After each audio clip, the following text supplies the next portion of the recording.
Sawang-sawa na ako sa pagiging matigas ng ulo mo. Dapat sa'yong turuan ng leksyon.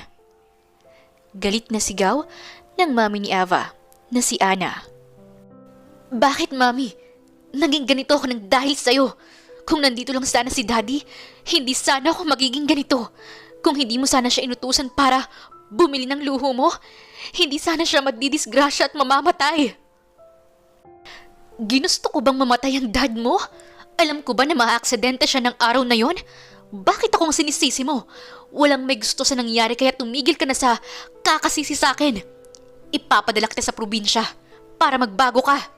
Para matuto ka sa buhay nang matuto kang magkaroon ng mabuting asal. Gigil na umakyat ng kwarto si Ava. Sa tingin niya, nasagad na niya sa galit ang kaniyang ina.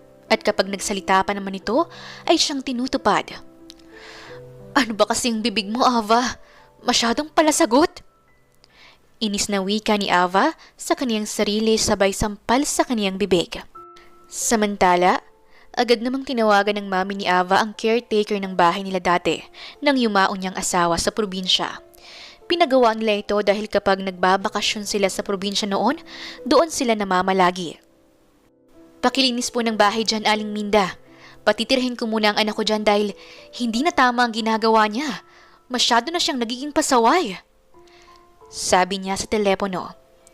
Sige po, Ma'am Ana. Kami na po ang bahala dito. Bantayin niyo na lang ang anak ko. Ako na po ang bahala sa inyo. Sabi ni Ana. Marami pong salamat. Ibinaba na ni Ana ang tawag kasabay ng malalim niyang paghinga. Ito na lang ang naiisip niyang paraan para magtino ang anak niya. Hiling niya na sana ay matutong magpahalaga sa pera at makontento si Ava sa kung ano ang meron siya. Lahat kasi ng pera ni Ava na bigay niya ay pinagbibili ng kung ano-anong luho kahit na hindi naman niya ginagamit. Mahilig magsayang ng pera si Ava dahil yun ang ginagawa niyang paghihiganti kay Ana. Hanggang ngayon kasi ay siya pa rin ang sinisisi nito sa pagkamatay ng daddy niya. Grabe ka talaga sa akin, Mami. Talagang magagawa mo ito sa akin? Galit na sabi ni Ava. Oo, nang matuto kang pahalagahan ng lahat ng bagay. Hindi porke mayaman ka, wagas ka na kung magsayang. Sige na, Mang Ben, umalis na kayo. Utos ni Ana, kaya naman mabilis na umalis ang sasakyan. Walang nagawa si Ava kundi ang maluha. Marami kasing bodyguard ang mami niya kaya hindi niya nagawang makatakas kanina. Iniisip pa lang niya na matutulog siya sa ibang bahay kung saan walang aircon ng kwarto at hindi maganda ang itsura ng bahay. Pakiramdam niya ay masusuka na siya. Marahas niyang pinahid ang luha niya. Sa isip niya, gagawa siya ng paraan para makaalis sa probinsyang pupuntahan niya. Nandito na po tayo, Ma'am Ava. Wika ni Mang Ben. Hapon na nang makarating sila sa probinsya, kung saan siya titira ng 3 buwan. Sa itsura pa lang ng bahay, halatang may kalumaan na ito, pero maganda ang pagkakadisenyo ng bahay. Pagkapasok niya sa loob, naamoy niya ang mabangong amoy. Maaliwalas ang bahay. Malalaki ang bintana kaya naman maliwanag sa loob at pasok ang sariwang hangin na nanggagaling sa labas. Dito po ang inyong kwarto, Ma'am Ava. Sabi ng matandang babae. Hindi umimik si Ava. Sinundan niya lang ang matandang babae. Hindi ganun kalaki ang magiging kwarto niya, pero malinis ito. Napangiti siya nang makita niya ang aircon. Mabuti naman at malinis ang bahay na to. At mabuti na rin may aircon sa kwarto ko. Hindi kasi ako nakakatulog ng mainit. Maarting wika ni Ava.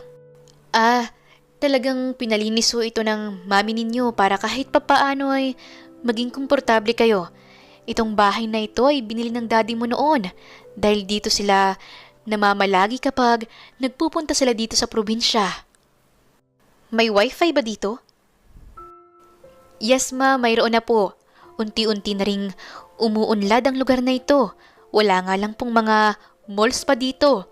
Kapag nabuburi po kayo, pwede kayong lumabas para magpahangin. May mga duyan sa malalaking puno. Nakaka-relax pong tumambay sa ilalim ng puno. At kung nasawa na kayo, sa di kalayuan ay may dagat kung saan pwede kayong maligo. Tipid na ngumiti si Ava at saka naupo sa gilid ng kama niya. Wala pang ang ilang oras na namamalagi siya dito ay gusto niyang bumalik sa Manila. Kapag nakakaramdam kasi siya ng pagka-bored, agad siyang pupunta sa malls at bibili ng kung ano-ano. O di kaya ay makikipagkita sa mga kaibigan niya at maggagala kung saan-saan. Lecheng buhay to! Hindi ko yata makakayanang tumagal dito ng 3 buwan. Maktul niya, sabay higa sa kama. Kinabukasan, tanghali na nang nagising si Ava dahil napuyat siya sa kakapanood ng mga palabas. Mabuti na lang at nandyan si Aling Minda para pagsilbihan siya. Ang akala niya kasi ay siya lang ang titira at mag-aasikaso sa kanyang sarili sa bahay na ito. Matapos niyang kumain ay naisipan niyang lumabas. Sumakay siya sa duyan at nagsimulang iugoy ito. Sa di kalayuan, nakita niyang ilang babaeng nagtatawanan at sa gitna nila ay may isang lalaki. Ang haharot naman ng mga to. Mahinang bulong niya. Nakita niyang mukha ng lalaki. May itsura pa ito. Nakasuot ito ng damit kagaya ng mga magsasakang nagtatanim ng palay ngayon sa kanyang harapan. Ang gwapo mo talaga, Gabriel. Pwedeng pakis naman dyan. Maharot na wika ng babae. Napairap na lang si Ava habang nakatingin sa kanila. Itong lalaki? Feel na feel niya rin ang sinasabi sa kanya. Gwapong-gwapo rin sa sarili eh. Mas marami pang gwapo sa Manila. Mahinang usal niya. Patuloy pa rin sa paghahagikikan at pagtili ang mga babae. Kaya mas lalong nairita si Ava. Tila nagulat si Ava nang mapatingin sa kaniyang lalaki. Nakangiti habang nakatingin sa kanya. Inis na inirapan ni Ava ang lalaki, sabay iwas ng tingin. Feeling gwapo ang putik, mukha namang unggoy. Bulong niya sa kanyang sarili, sabay iwas ng tingin. Nahiga na siya sa duyan dahil nakaramdam siya ng antok. Marahan niyang ipinikit ang kanyang mga mata upang damhin ang malamig na simoy ng sariwang hangin. Aling Minda, sino po yung babaeng nakita kong nakasakay sa duyan sa tapat ng bahay ninyo? Tanong ni Gabriel sa matandang babae. Si Ma'am Ava yon, ang mga magulang niyang may-ari ng bahay na yan. Sagot ni Aling Minda. Bakit po pala siya nandito? Hindi ko alam. Siguro pinagbakasyon ng mami niya para bisitahin kung okay pa tong bahay nila dito sa probinsya. Palusot ni Aling Minda. Ayaw niya kasing sabihin sa kahit na sino kung ano ang tunay na rason kung bakit nandito sa probinsya si Ava. Ayaw niya rin kasing mapahiya ang dalaga at ayaw niyang makialam sa buhay nito. Okay po. Mukha siyang suplada, pero ang ganda niya. Siya na yata ang pinakamagandang babaeng nakita ko dito. Wika ni Gabriel, sabay ngiti. Nako, huwag mong subukang harutin si Ma'am Ava dahil baka mapahiya ka lang doon. At isa pa, ayaw niya ng mga harutan na yan. Hindi siya madikit sa mga lalaki. Wika ni Aling Minda. Napangisi si Gabriel. Sa kagapuhang taglay niya, wala pang babae ang tumanggi sa kanya. Wala pang babae ang hindi napaibig sa kanya. Kaya naman bigla siyang naging interesado kay Ava. Ito lang kasi ang bukod tanging tumingin sa kanya ng masama at umira pa. Lahat kasi ng babae dito sa lugar nila ay madalas nagpapakyut kay Gabriel para lang mapansin niya. Matapos maligo ni Ava, sumilip siya sa malaking bintana ng bahay nila at saka nilang hapang sariwang hangin. Napapikit pa nga siya nang dumampi sa kaniyang balat ang malamig na simoy ng hangin. Psst! Rinig niyang sit-sit sa baba. Pagkatingin niya, naroon si Gabriel. Nakangiting nakatingin sa kanya. Hindi niya ito pinansin. Sa isip niya, mukhang unggoy ang lalaki na kulang sa pansin. Psst! Ganda! Hi! Ako pala si Gabriel. Anong pangalan mo? Wika ng lalaki. Mariing umirap si Ava. Sabay tingin sa lalaki. Oh, tapos? Anong pakialam ko sa'yo? Tinatanong ko ba ang pangalan mo? Kumamot ng ulo si Gabriel. Ang sungit mo naman. Gusto ko lang makipagkaibigan. Asar na ngumisi si Ava. Oh, talaga? Ayoko ng kaibigan. Napalunok si Gabriel. Sa isip niya, sumobra yata ang pagiging suplada ng babaeng nasa harapan niya. Ngayon lang kasi siya nasabihan ng ganito. Pakiramdam nga niya para siyang napahiya. Walang taong nabubuhay ng walang kaibigan. Hirit pa ni Gabriel. Inis na bumuntong hininga si Ava. Naiirita na siya sa lalaki dahil masyadong feeling close ito sa kanya. Siguro, akala ni Gabriel na nagagapuhan si Ava sa kanya, pero naiirita lang siya sa pagmumukha nito. Ha? Hotdog? Walang ganang sabi ni Ava, sabay alis mula sa bintana. Nagtungo na lang siya sa kanyang kwarto at nahiga. Pakiramdam niya, nasira ang magandang umaga niya dahil kay Gabriel.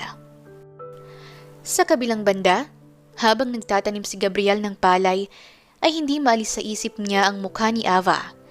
Napakaganda kasi ng dalaga, kaya lang ubod naman ng sungit. Pero hindi niya ito titigilan hanggat hindi napapalagay ang loob sa kanya ng dalaga. Kaya naman, pagkatapos niyang magtanim ng palay at tumulong sa kaniyang mga magulang sa pagpitas ng mga prutas, nagbihi siya ng pinakamaayos niyang damit at nagtungo sa kaibigan niyang si Miko. Nakapit bahay lang nila Aling Minda. Oh, bakit nandito ka? Anong mayroon? Magyayaya ka ba ng inuman? Tanong sa kanya ni Miko. Hindi. Gusto ko lang makita yung masungit na babae dyan. Yung si Ava. Sagot naman ni Gabriela. Loko, wag yun ang punteryahin mo. Natatawang wika ni Miko. Nagtaka naman si Gabriela. Ha? Bakit naman? Basta, wag siya. Hindi siya basta-bastang babae. Iba siya. Basta ako, binalaan na kita ha? Tumango naman si Gabriela. Oo, akong bahala. Basta wag ka lang maingay dyan. Kunwari ikaw lang ang dinadalaw ko dito ha? Mabilis namang tumango si Miko. Oo na, basta labas ako dyan. Nang makita ni Gabriel si Ava, malakas siyang tumawa para mapansin siya ng dalaga. Saglit lang siyang tinitigan ito at saka naupo na sa duyan. Hindi mapigilang maakit ni Gabriel sa makinis at maputing balat ni Ava. Hoy, yung laway mo, tutulo na! Pangasar sa kanya ni Miko. Tinawanan lang ni Gabriel ang kaibigan niya. Nag-iisip pa ako kung paano ako mapapansin ng babaeng to. Napakasuplada kasi. Alam mo kung ako sa'yo, tumigil ka na. Huwag mo nang ituloy pa kung anong plano mo. Sabi ni Miko sabay pasok sa loob ng bahay. Hi, Miss Ganda. Pwede ba akong makipagkwentuhan? Wika ni Gabriel nang makalapit siya kay Ava. Matalim siyang tiningnan ni Ava. Wala akong panahon sa kagaya mo. Kulang ka ba sa pansin? Sa dami ng babaeng pumapansin sa'yo, kinulang ka pa? Ew!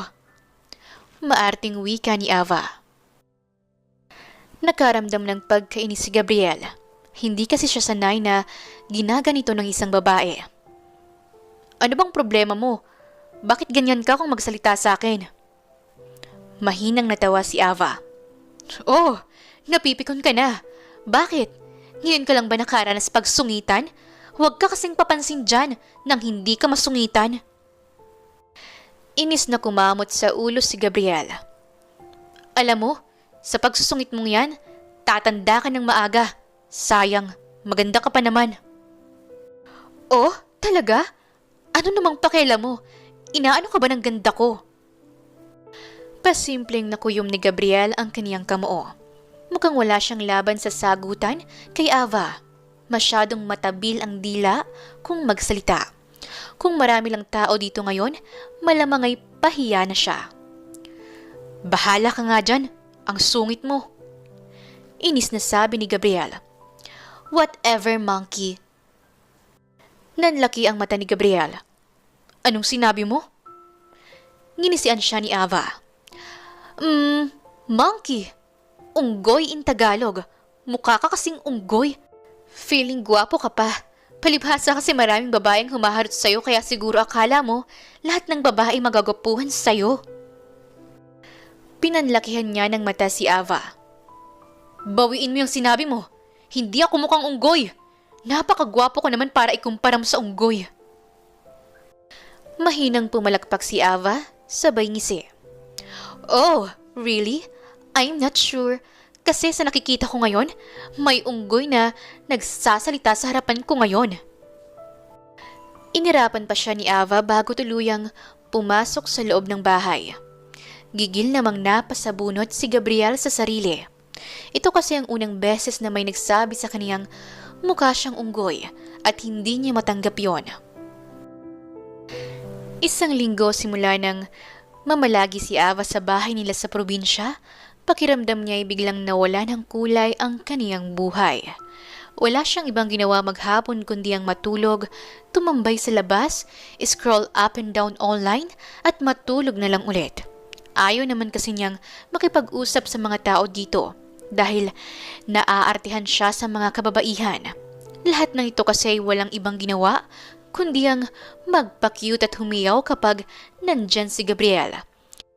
Naiirita siya sa ganon na para kasing si Gabriel lang ang natitirang lalaki sa mundo kung sila ay makapag-react. Hello, magandang suplada. Magandang araw sa'yo. Bati sa kanya ni Gabriel. Napairap sa hangin si Ava. Anong maganda ngayong araw kung nandito ka na naman? Magsasakang unggoy na walang ibang ginawa kundi ang magpapansin. Grabe ka naman talaga sa akin. Sinabing hindi nga ako unggoy. Oo, isang hamak na magsasaka lang ako pero gwapong magsasaka naman. Hirit pa ni Gabriel pero hindi umimik si Ava.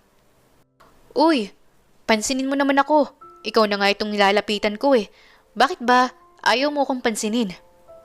Hindi pa rin umimik si Ava.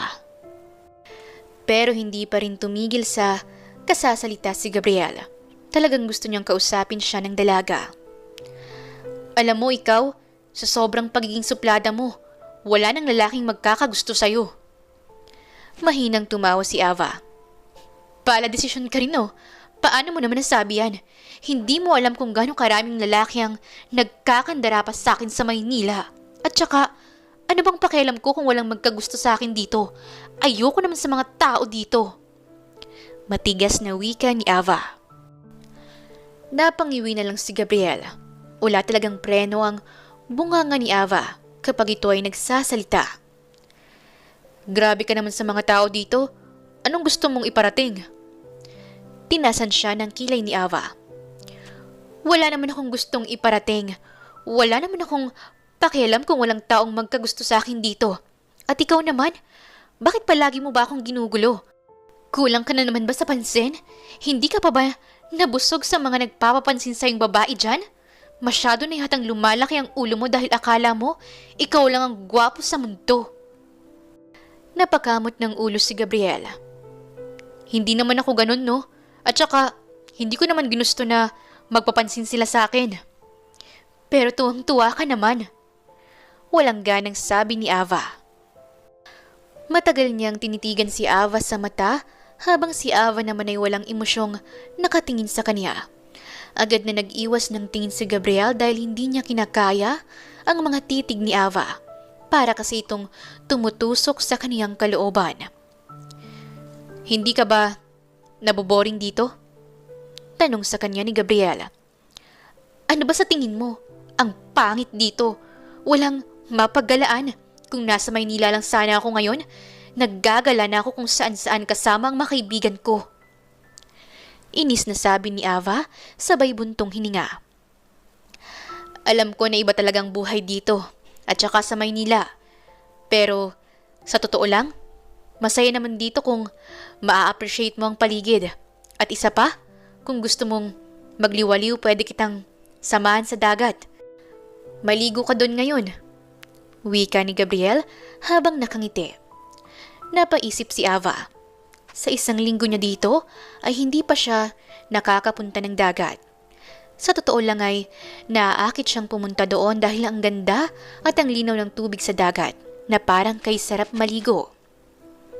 Oh, Bakit ganyan ka makatingin sa akin? Nagtatakang tanong sa kanya ni Gabriel. Baka kasi may gawin kang kakaiba sa akin kapag sumama ako sa'yo. Baka may gawin kang masama. Hindi pa naman katiwa-tiwala yung pagmumukha mo. Malakas na tumawa si Gabriel. Grabe talaga yung bunganga mo, no? Tapos iniisip mo pa ako na masama akong tao.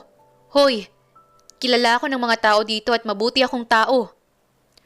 Oo, kilala ka nga ng mga tao dito pero hindi naman kita kilala.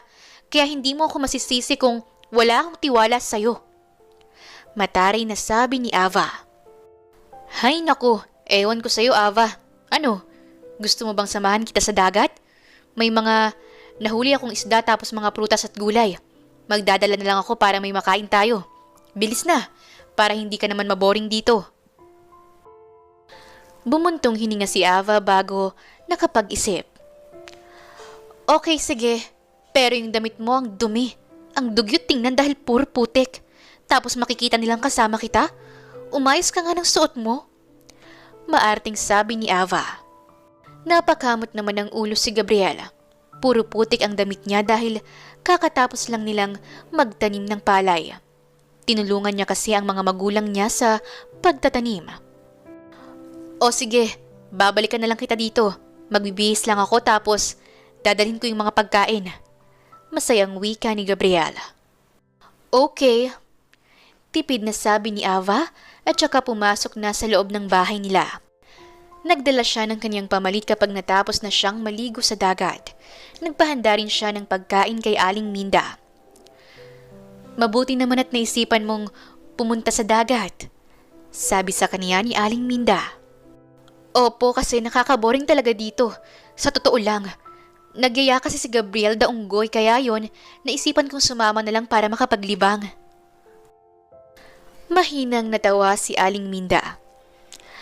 Alam mo ba na ikaw lang ang babaeng nagsabi sa kanya na mukha siyang unggoy? Lahat ng kababaihan dito ay gwapong-gwapo sa kanya. Ngumiwi naman si Ava. Gwapo na siya niyan? Hindi ko lang sure, feeling gwapo siguro. Masasabi kong oo. Natawa na lamang si Aling Minda. Okay, sige. Nakahanda na ang pagkain mo. Okay lang ba sa'yo na ikaw nang magdala o sasamahan pa kita? Umiling si Ava. Ay hindi na po, kaya ko na po yan. Wika niya, sabay kuha ng pagkaing inihanda sa kanya. Ilang saglit pa ay tumawag na mula sa labas si Gabriel. Maayos na ang suot nito kahit simple lang. Umirap si Ava nang kindatan siya ng lalaki. Kahit na simple lang ang suot ni Gabriel, bumabagay naman ito sa kanya dahil sa kaniyang muka at makisig na pangangatawan. Saglit lang silang naglakad at nakarating na sila sa dagat. Mabuti na lamang at walang masyadong araw kaya hindi masakit sa balat. Sa lilim ng malaking puno, naglatag sila ng sapin at saka inilagay nila ang mga pagkaing dala nila. Pagkatapos ay nagtampisaw na sa dagat si Ava. Tuwang-tuwa siya habang naliligo. Ang ganda kasi ng dagat. Napakalinaw ng tubig at buhay na buhay. Ang buhangin naman ay kulay puti at pino. Malinis pa ang paligid. Marunong ka palang lumangoy, wika ni Gabriel nang magtampisaw na siya sa tubig. Anong akala mo sa akin? Walang alam sa paglangoy? Pagtataray ni Ava sa kanya.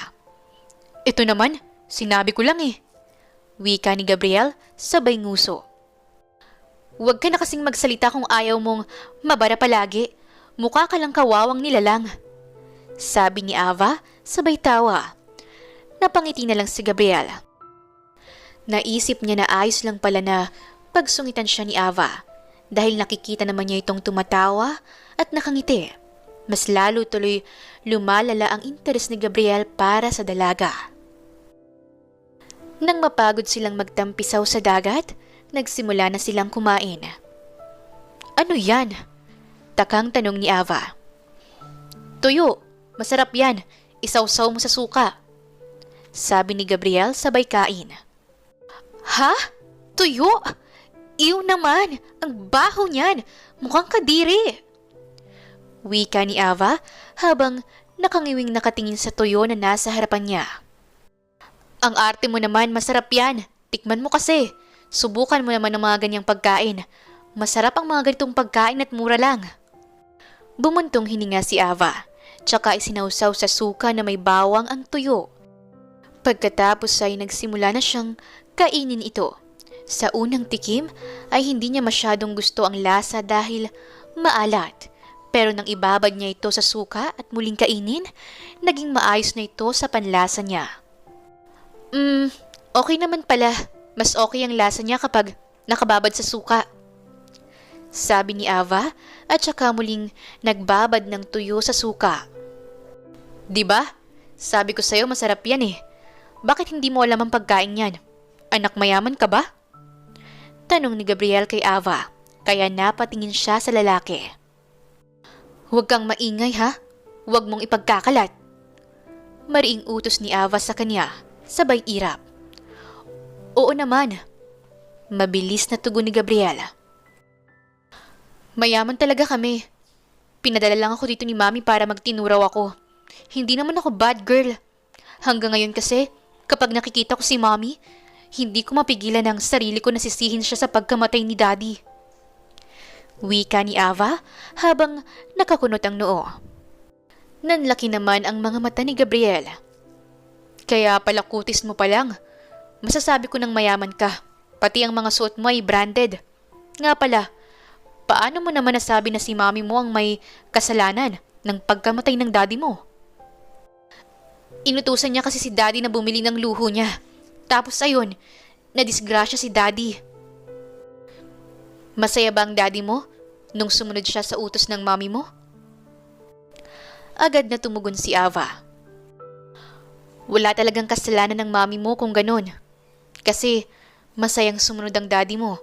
Ibig sabihin, gusto niyang mapasaya ang Mami mo kaya binili niya ang gusto nito. Sadyang hindi lang nila inaasahan na may disgrasyang mangyayari. Kung alam man nila yon, syempre hindi sila tutuloy. At sa tingin ko, masakit yun para sa Mami mo. At mas lalo pa niyang nasisisi tuloy ang sarili niya dahil siya ang sinisisi mo sa pagkawala ng Daddy mo. Mahabang paliwanag ni Gabriel. Natahimik si Ava at hindi na muling umimik pa. Napansin niyo ni Gabriel kaya pinitik niya ng mahina sa noo si Ava. Ano ba? Anong karapatan mong pitikin ako sa noo? Gigil na wika ni Ava. Huwag ka nang magalit. Huwag mo nang isipin yun.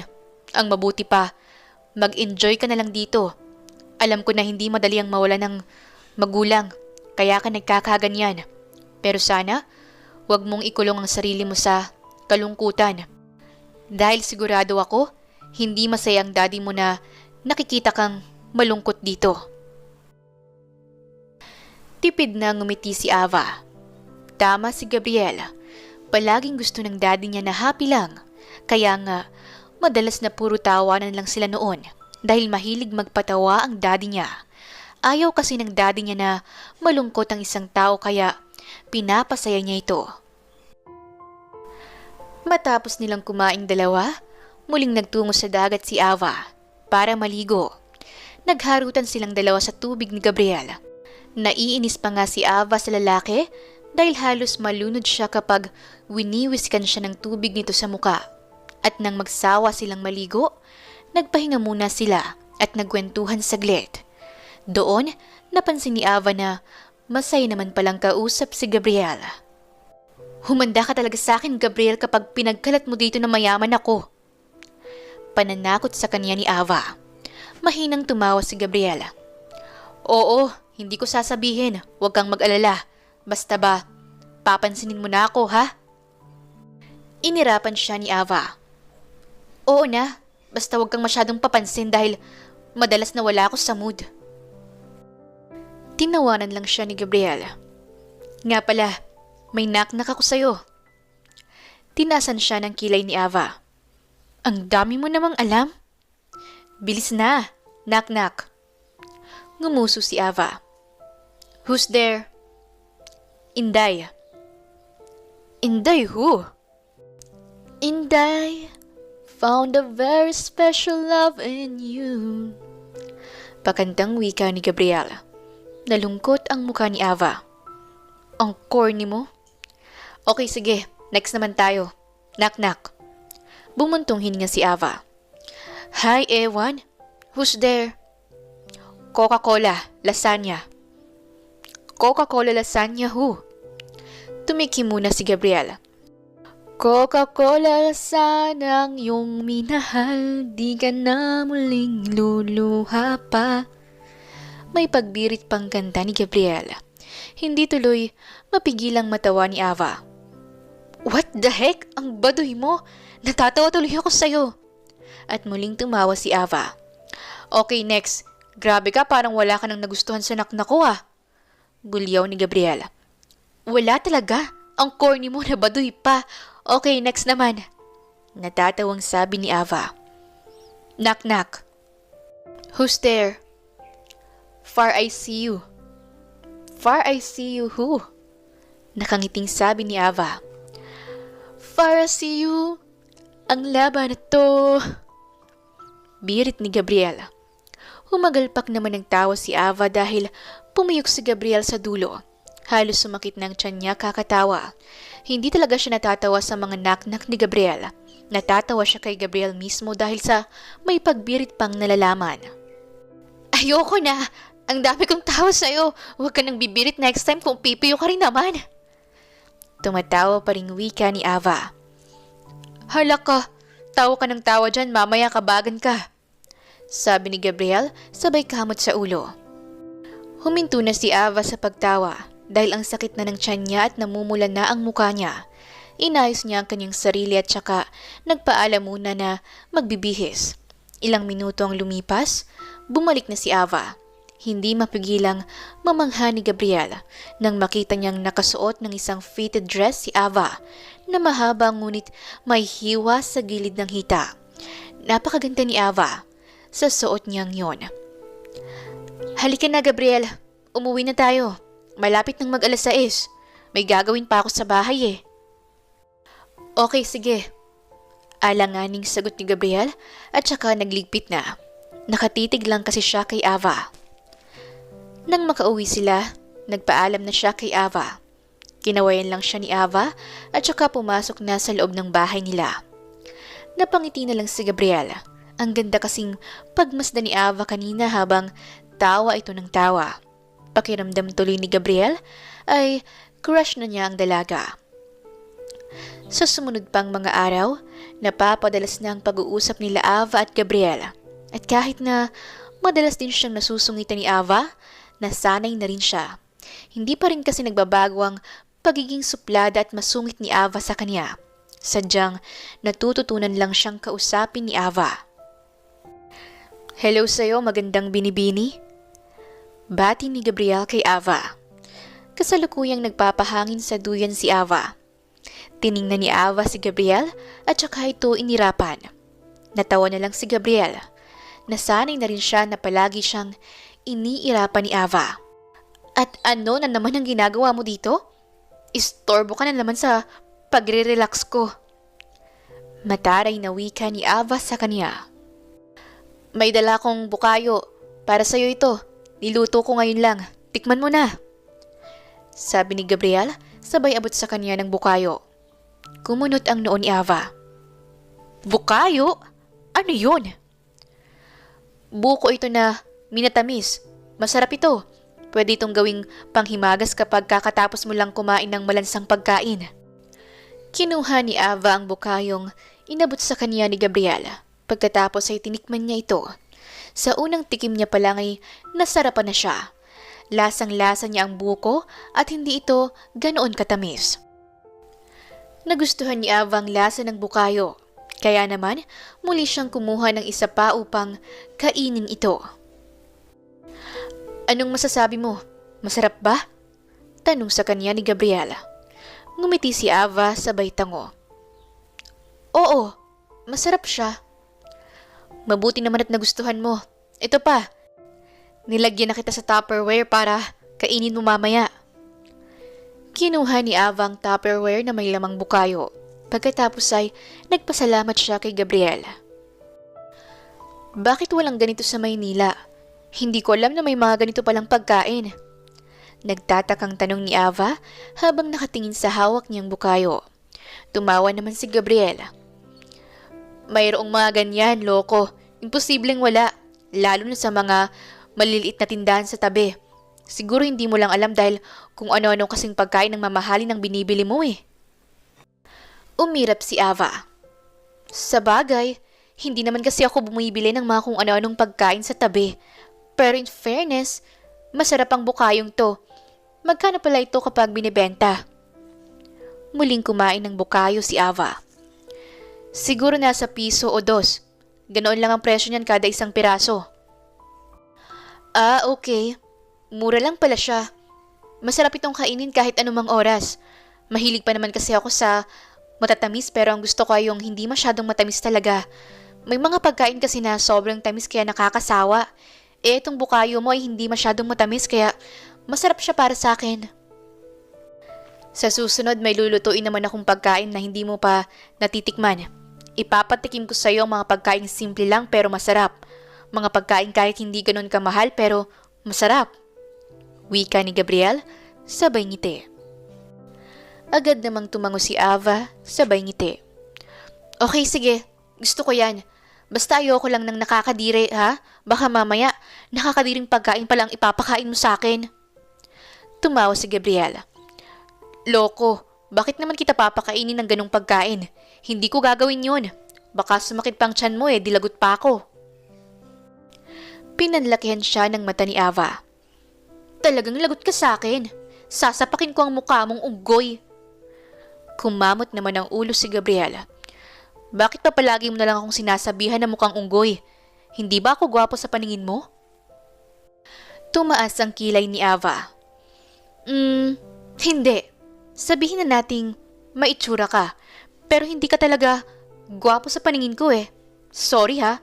Huwag ka sanang magagalit. Sinasabi ko lang ang opinion ko. Huwag sanang masaktan ang iyong damdamin. Yun kasi ang nakikita ng mata ko eh.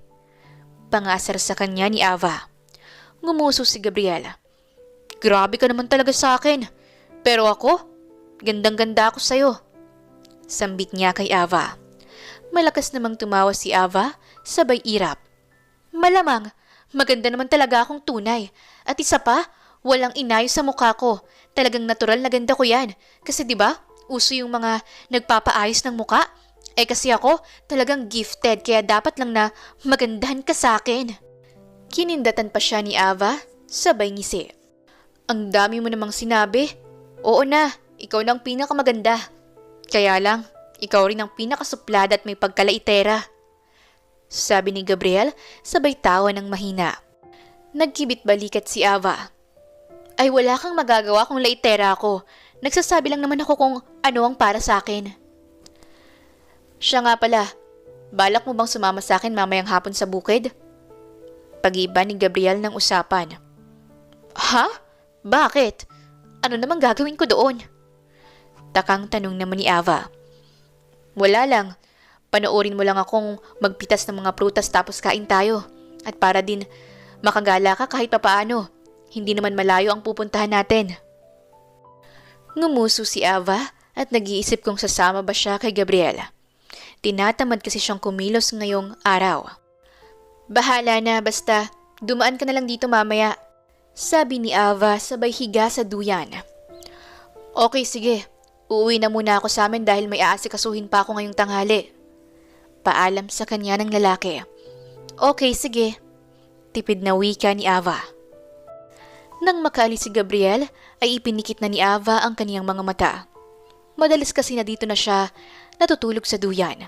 Sariwa kasi ang hangin na talagang inaantok siya kapag nahiga na siya sa duyan.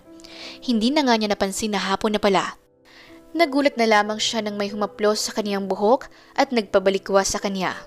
Aray ko!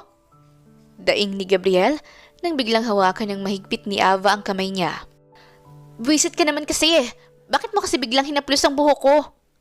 Inis na sabi ni Ava. Sorry na, wag ka nang magalit. Ang ganda kasi ng buhok mo. Nga pala, kanina ka pa dito? Tumango si Ava. Oo, dito ako natulog. Nanlaki naman ang mata ni Gabriela. Ha? At bakit dito ka natutulog? Baka mamaya biglang maingkanto ka dyan. Tinawanan siya ni Ava. Ano? Naniniwala ka sa mga ganyan? Oo, maraming engkanto dito dahil maraming puno, di ba? Baka magandahan sa'yo ang engkanto tapos magustuhan ka at dalhin ka sa kaharian nila. Muling natawa si Ava dahil sa pinagsasasabi sa kanya ni Gabriel. Hindi ako naniniwala sa mga ganyan. Hindi naman kasi totoo ang mga engkanto na yan at isa pa, ang tagal ko nang natutulog dito, wala namang engkantong nagpapakita sa akin. Wala naman akong engkantong napapanaginipan. Mga kwento lang ng matatanda yan. Loko, wag mo silang minamaliit dyan. Ikaw din. Inirapan niya si Gabriel. Ewan ko sa'yo, wag na nga nating pag-usapan yan. At bakit mo pala ako ginising? Ang sarap ng tulog ko eh. Bulyaw niya sa lalaki. Hapon na kaya? Sagot naman ni Gabriel. Ano naman kung hapon na?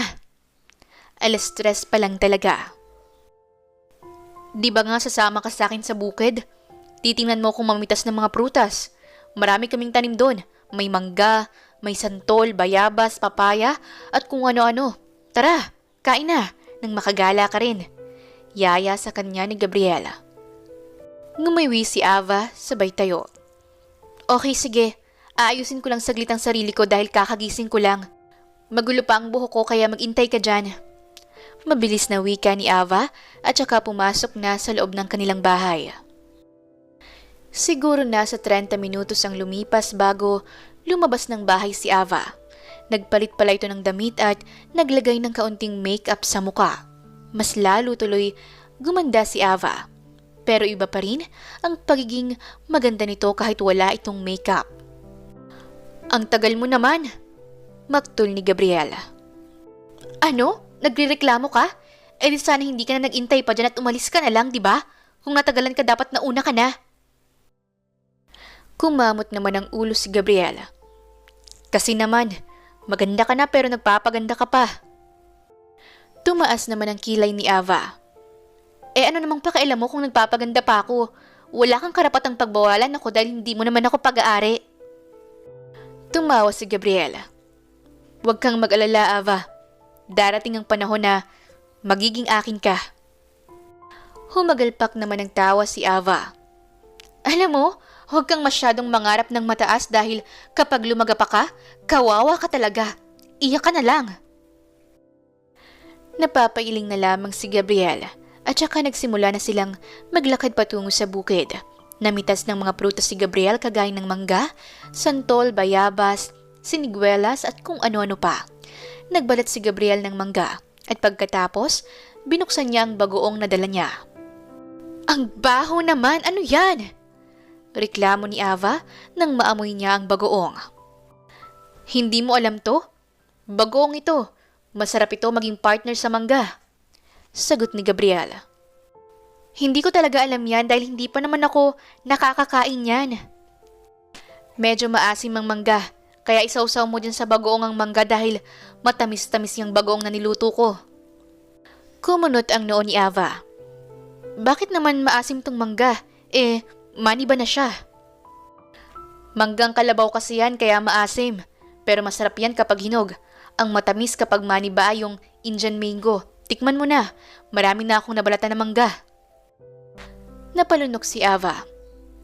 Hindi ba to dirty? Maarting wika niya. Anong dirty dyan? Ako ang nagluto ng bagoong na yan kaya malinis at maayos yan. At saka kung madumi yan, di sana hindi na ako kakain, di ba? Bilisan mo na, tikman mo na. Kumuha ng isang hiwa ng mangga si Ava at pagkatapos ay isinawsaw niya sa bagoong. Nang matikman niya ang pinagsama ng lasa ng bagoong na matamis-tamis at mangga na maasim-asim, nanlaki ang mata niya. Ang sarap pala! Bagay yung lasa ng mangga at saka bagoong. Gusto ko na to! Masayang sabi ni Ava at saka muling kumuha ng mangga sabay sausaw sa bagoong. Oh, di ba masarap? Ang arte mo pa kanina. Sabi ni Gabriel sabay tawa. Inirapan niya ang lalaki.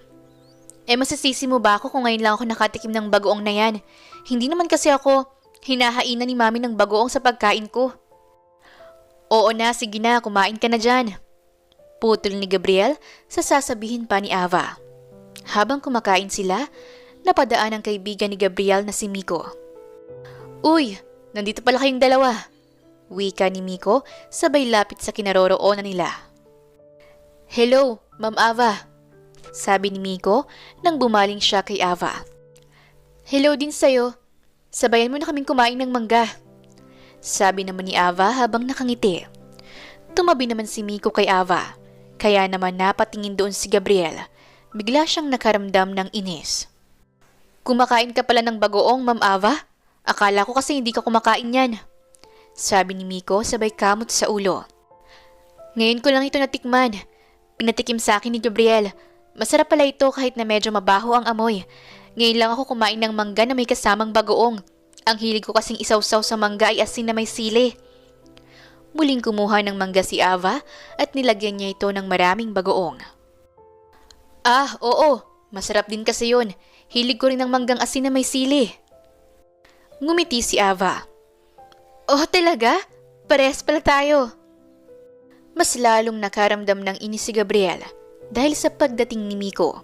Para bang nawala siya bigla sa eksena. Sila Miko at Ava na lang kasi ang nag-uusap. Tumikim si Gabriel. Bakit ka pala nandito? Wala ka bang gagawin sa bahay niyo? Tanong ni Gabriel sa kaibigan niya. Ah, wala na. May pinuntahan lang kasi ako malapit dito. Tapos nag-shortcut na ako dito sa bukid. Sagot naman ni Miko. Tumangot-tango si Gabriel. Ah, okay.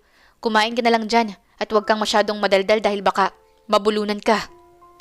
Makahulugang tumingin si Gabriel kay Miko. Habang si Miko naman ay napalunok at tila nakaramdam ng kakaiba sa titig ni Gabriel na pailalim. Kumunot naman ang noo ni Ava dahil hindi niya alam kung bakit yun ang nasabi ni Gabriel. Kumain ka pa, Miko. Marami pang mangga. May santol pa. Masarap ang niluto ni Gabriel na bagoong.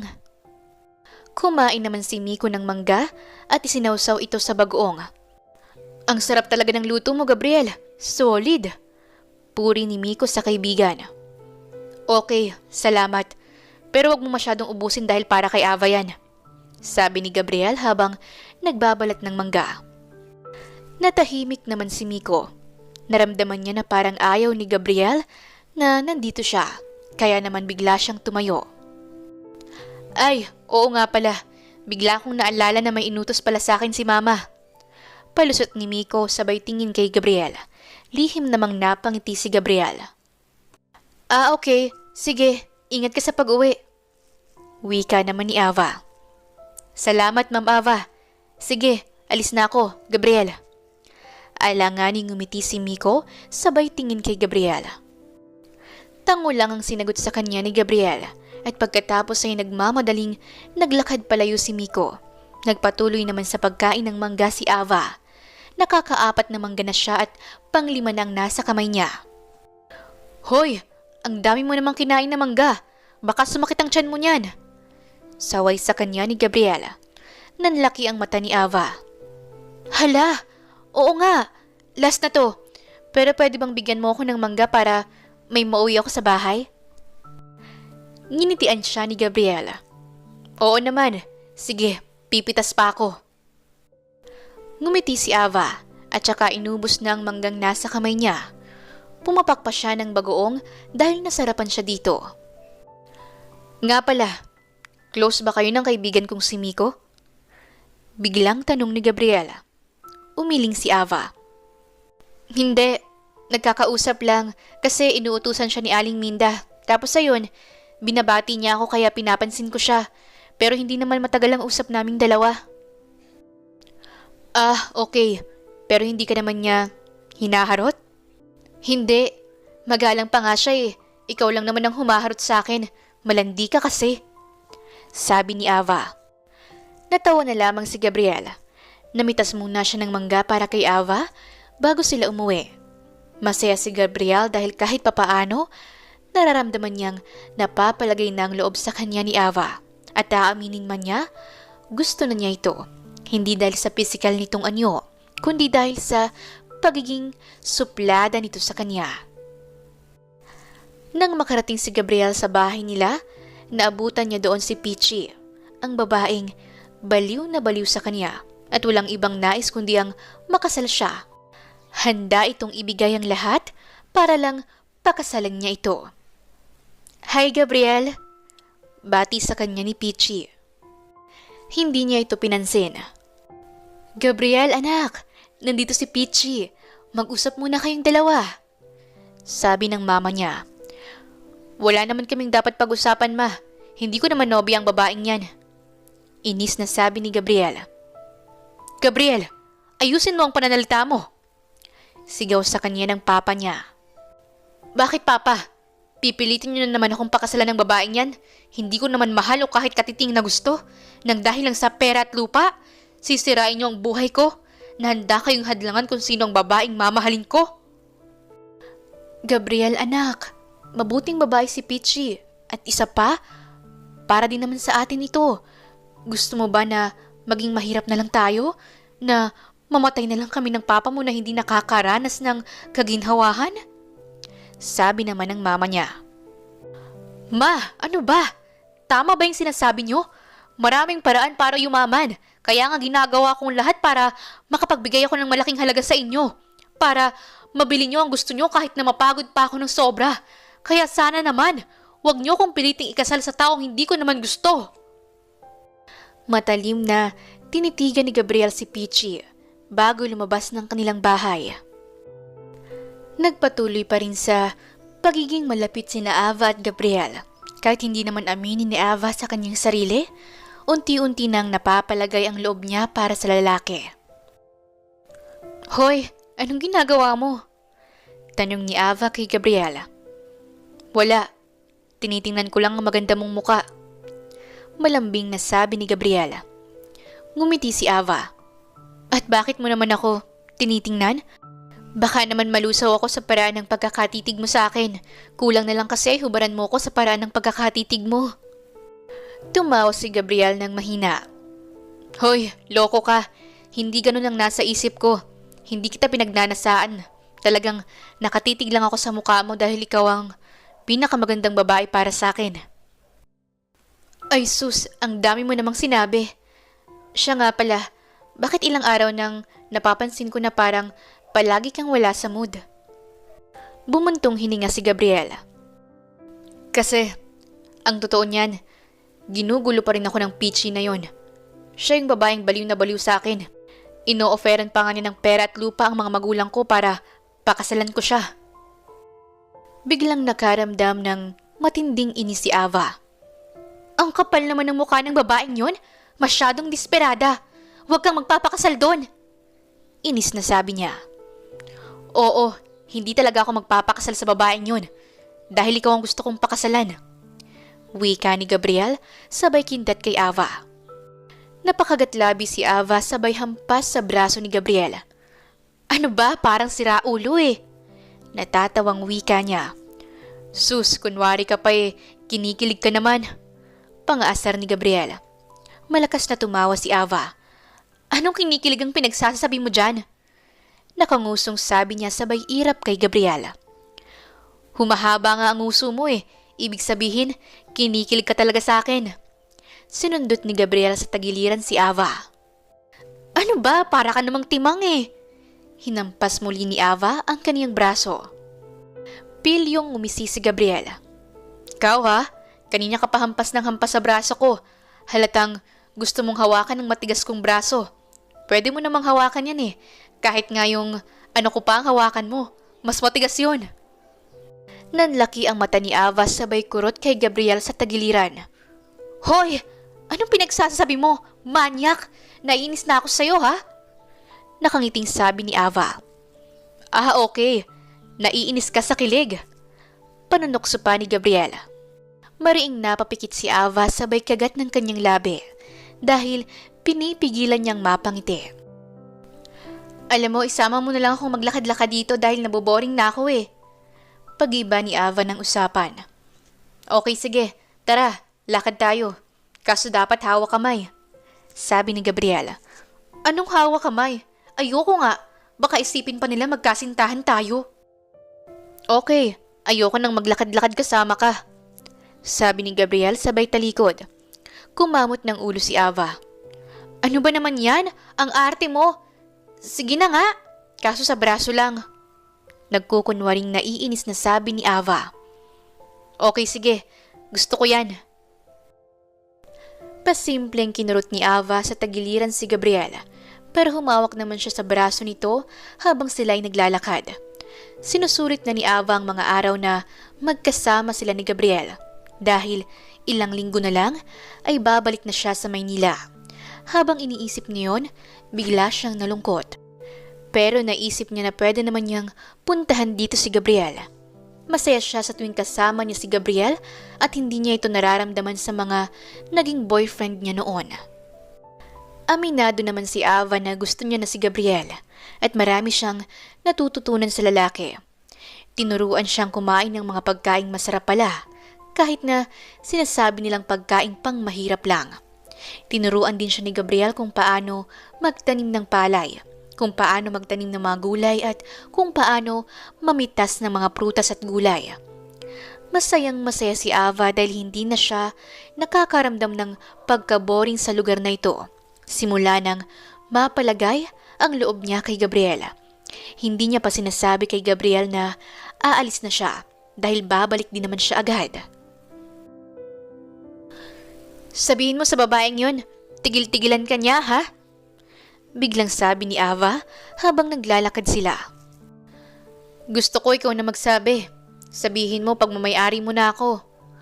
Nakangusong sabi ni Gabriel na parang bata. Umirap si Ava.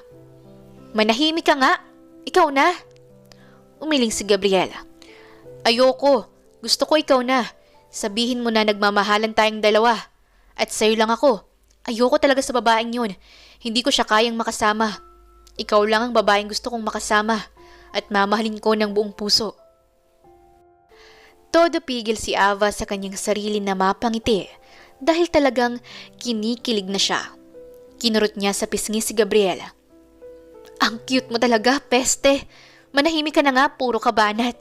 Kasinungalingan lang naman ang sinasabi mo. Anong kasinungalingan? Hindi mo ba nararamdaman na gusto kita? At simula nang lumapit ako sa iyo, wala nang babaeng humaharot sa akin dahil sinabihan ko sila na girlfriend na kita. Ano? Nanlaki ang mata ni Ava. Bakit mo naman sinabi yun? Para tumigil na sila. Para alam nila na sa'yo lang ako. Mariing pumikit si Ava sabay buntong hininga. Masyado na siyang kinikilig sa sinasabi ni Gabriel. Halika na nga, umuwi na tayo. Matutulog muna ako saglit. Palusot ni Ava. Hinatid naman siya ni Gabriel sa kanila. Nag-flying kiss pa ito bago umalis. Nagtatatalon at halos maglupasay naman si Ava sa kanyang kwarto dahil sa kilig. Dumating ang araw ng pag-alis ni Ava. Kaya naman, umaga pa lang ay niyaya na niya si Gabriel na maligo sila sa dagat. Tuwang-tuwa silang naghaharutan sa dagat at pagkatapos, mahigpit na niyakap ni Ava si Gabriel. Nagulat naman ang lalaki sa ginawa niya pero hinayaan na lang niya si Ava na siya ay yakapin. Hoy, ikaw, subukan mong mambabae dito, sasapakin ko talaga yung pagmumukha mo. Gigil na sabi sa kanya ni Ava. Napakamot naman ang ulo si Gabriel dahil hindi niya inaasahang sasabihin niyo ni Ava. Opo, hindi ako mambababae. Ikaw lang ang mahal ko kahit na wala pa talagang tayo. Okay? Huwag kang mag-alala dahil sa'yo lang ang puso't isipan at kaluluwa ko. Sabi ni Gabriel habang nakangiti. Very good. Siguraduhin mo lang talaga. Patay ka talaga sa akin kapag nalaman kong may hinaharot kang iba. Sabi ni Ava sabay irap. Matapos nilang maligo sa dagat ay nagkwentuhan muna sila saglit bago kumain at pagkatapos ay nagpahinga lamang saglit sa ilalim ng malaking puno. Basta yung sinabi ko sa'yo ha, wala kang ibang babaeng dapat na lalandiin kundi ako lang. Babasagin ko talaga yung mukha mo. Tandaan mo yan. Matalim siyang tinitigan ni Ava matapos niyang sabihin yon. Natawa na lang si Gabriela. Opo, maniwala ka sa akin.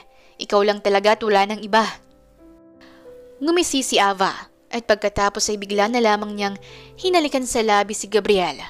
Nanlaki ang mata ni Gabriel sa gulat. Kinindatan pa siya ni Ava bago mabilis na tumakbo papalayo. Natulala na lamang si Gabriel at saka napahawak sa kanyang labi. Ilang minuto ang lumipas ay napakamot na lamang si Gabriel sa kanyang ulo habang nakahawak pa rin sa kanyang labi. Dinadama niya ang halik ni Ava sa kanya. Samantala, mabilis namang kumilos si Ava. Pinipigilan niyang umiyak dahil nalulungkot siya sa kanyang pag-alis. "Bilisan na po natin," wika niya sa kanyang driver nang makasakay siya sa sasakyan. Lumingon muna siya saglit upang makita si Gabriel at nang makita niya ang lalaki na naglalakad patungo sa bahay nila, agad na siyang tumalikod at sinabihan ng driver niya na bilisan ang pagpapatakbo. Sa kabilang banda, hindi inaasahan ni Gabriel na yun na pala ang araw na aalis si Ava. Kaya pala siya hinalikan nito sa labi para magsilbing paalam sa kanya ni Ava. Nanlulumong napaupo si Gabriel sa duyan. "Bakit hindi niya sinabi sa akin na aalis na pala siya ngayong araw?" tanong niya kay Aling Minda. "Dahil ayaw niyang maghabol ka sa kanya. Ayaw niyang umiyak pa sa harapan mo," sabi naman ng matanda. "Pero nalulungkot na ako at nasasaktan ako sa bigla niyang pag-alis. Hindi na po ba siya babalik?" Halos mangiyak-ngiyak na sabi ni Gabriela. "Hindi ko alam eh. Pero sa tingin ko naman, gusto ka ni Ma'am Ava kaya wag kang mawalan ng pag-asa. Malay mo, hindi ba? Bumalik siya kaagad." Nakuyom ni Gabriela ang kaniyang kamao. Ang bigat ng dibdib niya. Gusto niyang umasa na babalikan siya ni Ava pero naiisip pa rin niya na maaaring hindi na siya balikan nito. Dahil napakaraming mas gwapong lalaki at mayaman ang nag-iintay kay Ava sa Maynila.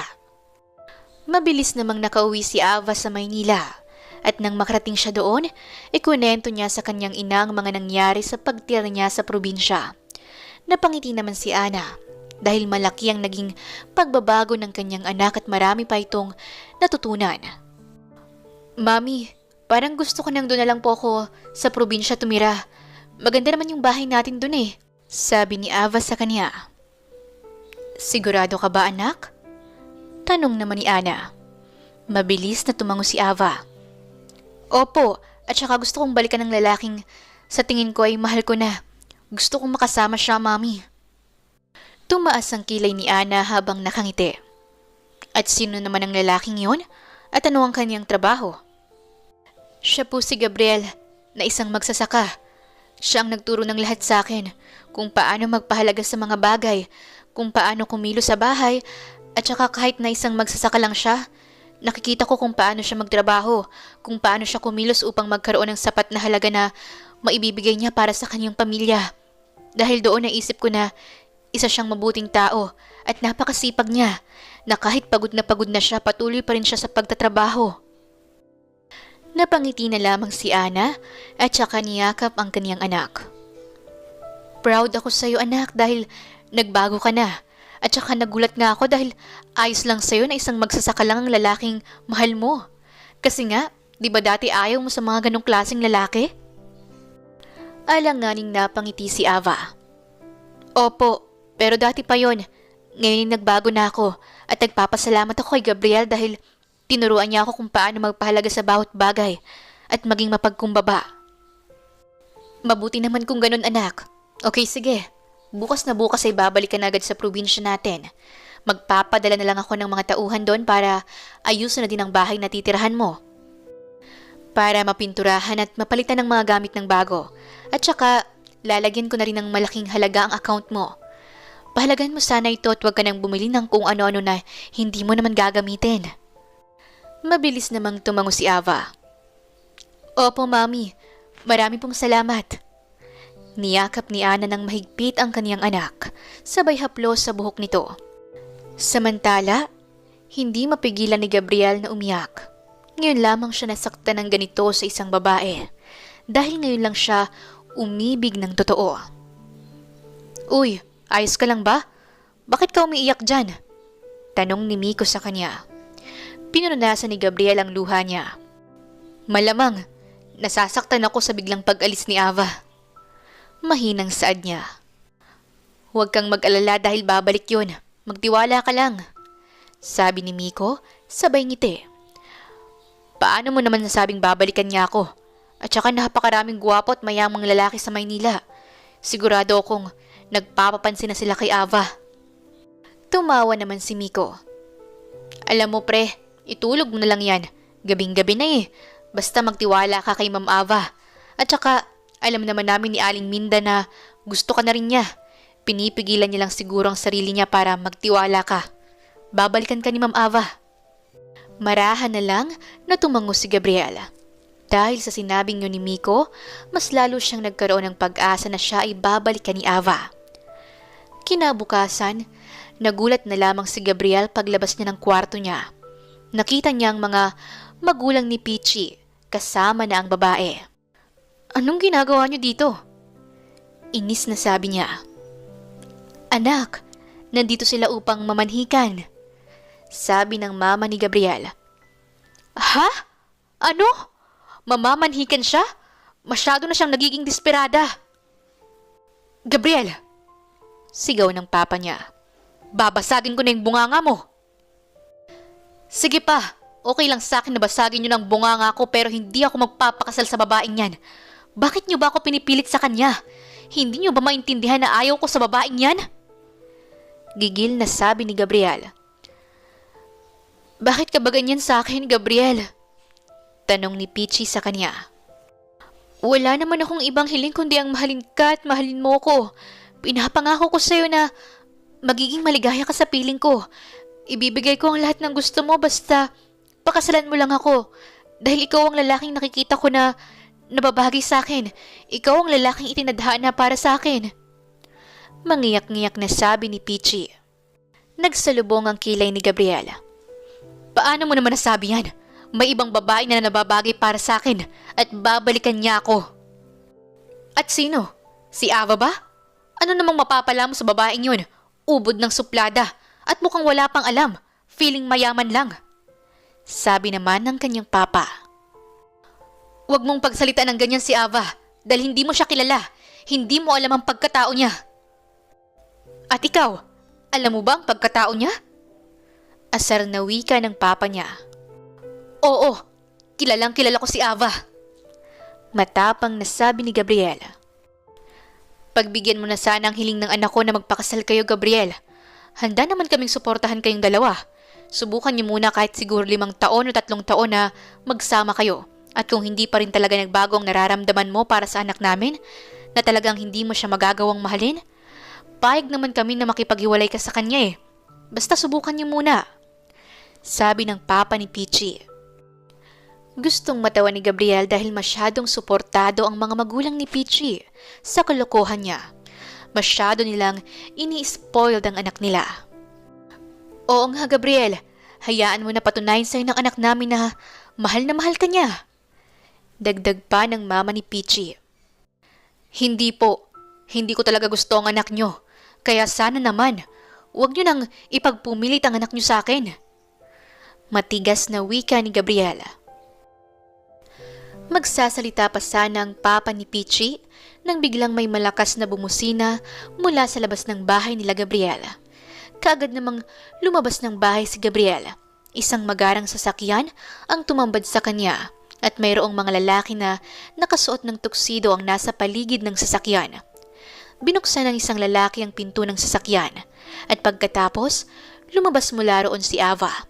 Napakaganda nito at base na rin sa suot ng dalaga, masasabi niyang napakayaman nga talaga nito. Kamusta, mahal ko? Nakangising sabi ni Ava. Nagbalik ka! Malakas na sigaw ni Gabriel sabay yakap ng mahigpit kay Ava. Oo naman, pasensya ka na kung hindi ko sinabi sa'yo na aalis ako kasi ayokong maghabol ka pa at maging komplikado ang lahat. Pero wag kang mag-alala dahil dito na ako titira. Pumayag si Mami na dito ako. Nanlaki ang mata ni Gabriel sa tuwa. Talaga? Magkakasama na tayong dalawa? Marahang tumango si Ava. Oo, pero syempre, dapat ligawan mo muna ako. Mabilis namang tumango si Gabriel. Oo ba? Kahit sobrang tagal ng panliligaw pa yan. Ayos lang. Basta sagutin mo ako. Natatawang sabi ni Gabriel. Siya ba si Ava? Nanlalaking matang tanong ng ina ni Gabriel. Yes, ako nga po. Kagagaling ko lang sa Maynila at pinuntahan ko na dito si Gabriel. Dito na kasi ako titira dahil pumayag ng mami ko. Siya nga po pala, ipapaalam ko lang po sa inyo na anak ako ni Mrs. Ana de la Torre. Ang may-ari ng malalaking sakahan dito, pati na rin mga naglalakihang negosyo dito sa probinsya at Maynila. Halos lumuwa ang mga mata ng mga magulang ni Gabriel. Kilala kasi nila kung sino ang ina ni Ava na si Ana. Napakabuti nito sa mga magsasaka. Sa tuwing pupunta si Ana sa probinsya, wala itong ibang ginawa kundi ang magbigay ng kung ano-ano sa kanilang mga magsasaka. Napakamatulungin ng ina ni Ava. Patawad, Ma'am Ava! Halos maiyak na wika ng ina ni Gabriel. Kumunot naman ang noo ni Ava. Bakit naman po kayo humihingi ng tawad?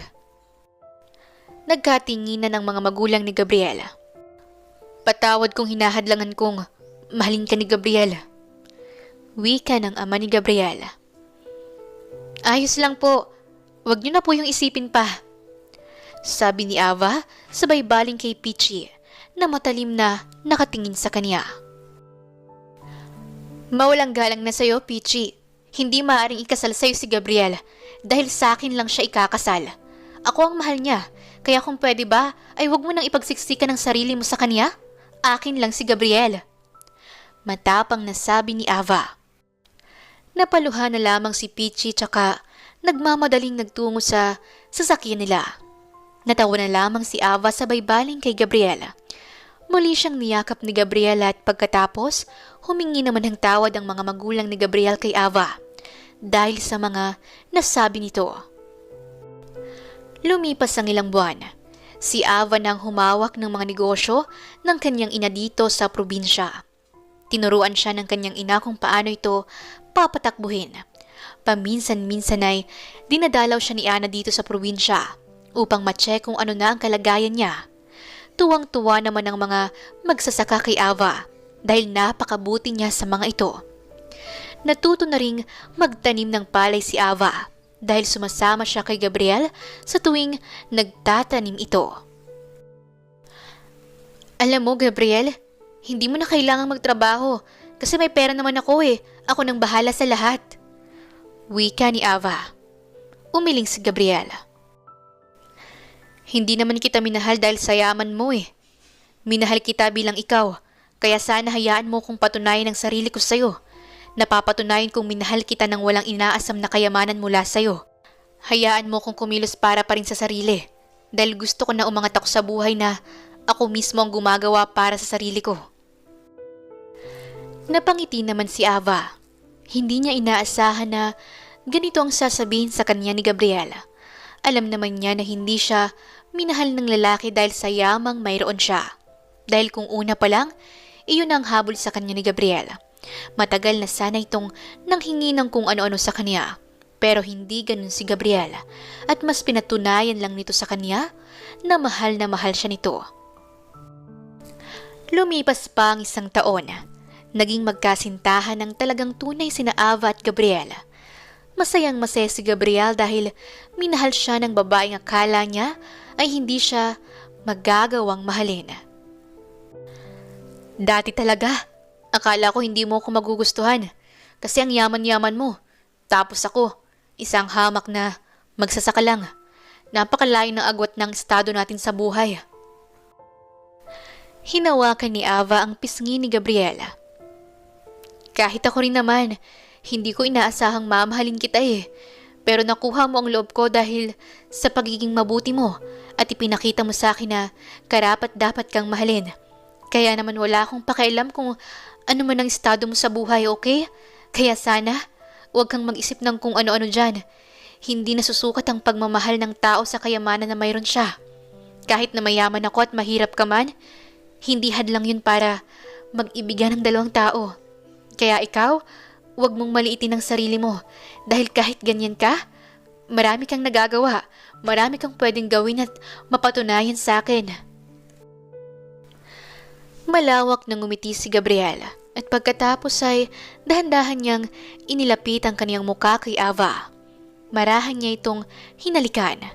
halik na puno ng pagmamahal na tila ba dinadala sa alapaap silang dalawa. Nang maghiwalay ang kanilang mga labi, napangiti na lamang si Ava. I love you, mahal ko. Malambing na wika ni Ava. I love you too, mahal ko. Ipangako mo sana sa akin na hinding-hindi mo ko iiwan, ha? Mabilis naman na tumango si Ava. Oo naman, bakit naman kita iiwan? Wala lang, kasi syempre, ang dami-daming mas gwapo pa dyan kaysa sa akin na nagkakandara pa sa'yo. Mahina namang tumawa si Ava. At ano namang pakailam ko sa kanila? Ikaw ang mahal ko kaya wag ka nang mag-isip ng kung ano-ano dyan. Ngumuso si Gabriel. Okay, sige na nga.